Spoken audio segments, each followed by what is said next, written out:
இப்போ கீழே உள்ள படத்தை பார்த்துருப்பீங்க உறவுகளே. அந்த மக்கள் எந்த அளவுக்கு கதறாங்க, கண்ணீர் வடிக்கிறாங்க, துன்பப்படுறாங்க, துயரப்படுறாங்கிறத நம்ம பார்த்துருக்கோம்.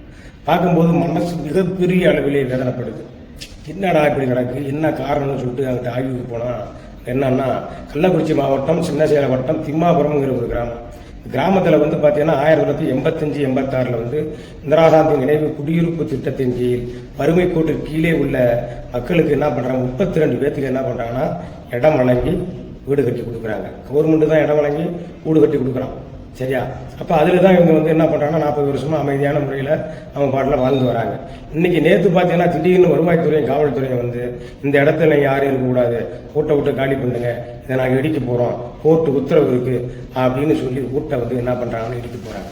இப்போ இது கேள்விப்பட்ட உடனே அந்த மக்களால் ஜீரணிக்க முடியல. ஏன்னா அவங்ககிட்ட எதுவுமே நிலம் இல்லை. இந்த திம்மாபுரம் கிராமத்தில் பட்டியல் சமூக மக்களுக்குன்னு எந்த நிலமும் இல்லை. இந்த நிலத்தை தவிர வேறு எதுவுமே இல்லை. எல்லாம் அன்றாட காட்சிகள், கூலி வேலைக்கு, விவசாய கூலிகள். பெங்களூர், கேரளா இப்படி போய் வேலை பார்த்து அவங்களுடைய பிள்ளைகளை படிக்க வைக்கக்கூடிய மிகவும் ஏழ்மையான குடும்பத்தை சேர்ந்தவர்கள். அவர்களை போய் நான் கோர்ட்டு ஆர்டரை பார்த்துட்டு கோர்ட்டு ஆர்டர் கொண்டு வந்திருக்கேன், கூட அடிக்க போகிறேன்னா இது எந்த அளவுக்கு நியாயம்னு நம்மளுக்கு தெரியல. ஏன்னா நீ அது நிலம் அந்த நிலம் கோயில் நிலம், கோயில் நிலத்தை நீங்கள் ஆக்கிரமிப்பு பண்ணியிருக்கீங்க, அது தீர்ப்பாயிடுச்சு, கோர்ட்டு தீர்ப்பாயிடுச்சு, அதனால நீங்கள் போகணும்னு சொல்கிறீங்க. இப்போ 40 வருஷத்துக்கு முன்னாடி நிலத்தை கொடுத்தான். அந்த நிலம் கோயில் நிலமா எந்த நிலம்னா அவனுக்கு தெரியாது. ஏன்னா கவர்மெண்ட் தான் கொடுத்தான். இப்போ கவர்மெண்ட் கொடுக்குற நிலத்துல தான் இவன் வாழ்ந்துட்டு இருக்கான். இவன் போய் தனியாக போய் அந்த நிலத்தை ஆக்கிரமிப்பு பண்ணி அங்கே வாழல. சரி, அப்படி இருக்கும்போது சரி கோயில் நிலங்கிற கோர்ட்டு ஆடுறங்கிற மதிக்கணும், நம்ம இல்லைன்னு சொல்லல, சரியா? நாம என்ன சொல்கிறோம், நீ பாட்டில் திடீர்னு காலி போட்டு போகணுன்னா அவங்க எங்கே போவாங்க? எல்லாம் சின்ன சின்ன பிள்ளைங்க, படிக்கிற பிள்ளைங்க, அவங்களாம் எங்கே போவாங்க? அவங்க எப்படி வாழ்வாங்க? எப்படி அவங்க வாழ முடியும்? ஒரு வீடு இல்லாமல் எப்படி மனுஷன் வாழ முடியும்? அப்போ நீ என்ன பண்ணும், முதல்ல ஆக்கிரமிப்பு பண்ணியிருக்கான்னு நீ சொல்கிற, சரி, ஆக்கிரமிப்பு பண்ணிருக்கான்னு சொல்கிறீங்க, சரி, ஓகே.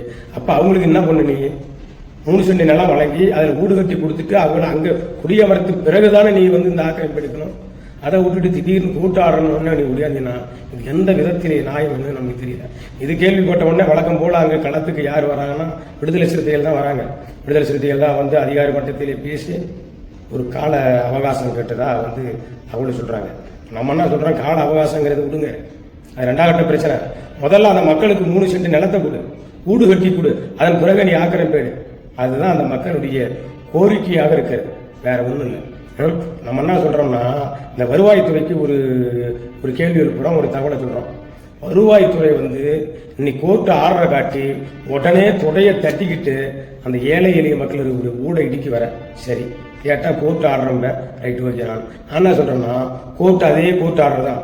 10க்கும் மேற்பட்ட தீர்ப்புகள் இருக்கு, 10க்கும் மேற்பட்ட தீர்ப்பு.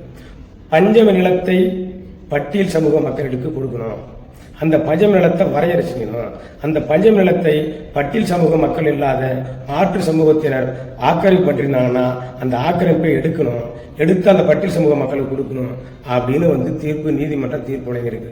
இந்த தீர்ப்பின் அடிப்படையில் வருவாய்த்துறை என்ன புடுங்கினது, எத்தனை ஏக்கர் நிலத்தை புடுங்கி இந்த பட்டியல் சமூக மக்களுக்கு ஒப்படைச்சிருக்குன்னு பார்த்தீங்கன்னா கேள்விக்குறிதான், ஒன்றுமே இல்லை. ஏன்னா பஞ்சம் நிலத்தை ஆக்கிரமிப்பு பண்ணியிருக்கோம் எவனு பார்த்தீங்கன்னா பெரிய பெரிய அரசியல்வாதி, நிலம் வச்சிருக்கிறவன், தொழிலதிபர், பெரிய பெரிய பணக்காரன்.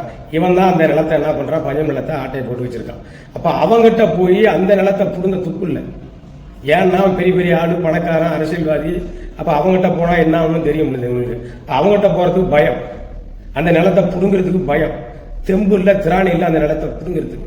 அதை விட்டுட்டு இந்த ஏழை எளிய மக்கள் வச்சிருக்கிற நிலத்தை உடனே புடுங்க வராங்கிறது மிகப்பெரிய வன்முறை என்பதை நான் இந்த நேரத்தில் பதிவு செய்கிறோம். மீண்டும் சொல்றது என்னன்னா, கள்ளக்குறிச்சி மாவட்ட ஆட்சியர் அவர்களே, சின்னசேலம் வட்டாட்சியர் அவர்களே, அந்த மக்களுடைய கோரிக்கை, எங்களுக்கு 3 சென்ட் நிலம் வேணும், எங்களுக்கு வீடு கட்டி கொடுங்கிறது தான் அவங்களுடைய கோரிக்கை. இந்த கோரிக்கையை நீங்கள் நிறைவேற்ற வேண்டும் என்று நாங்கள் வேண்டி விரும்பி கேட்டுக்கொள்கிறோம்.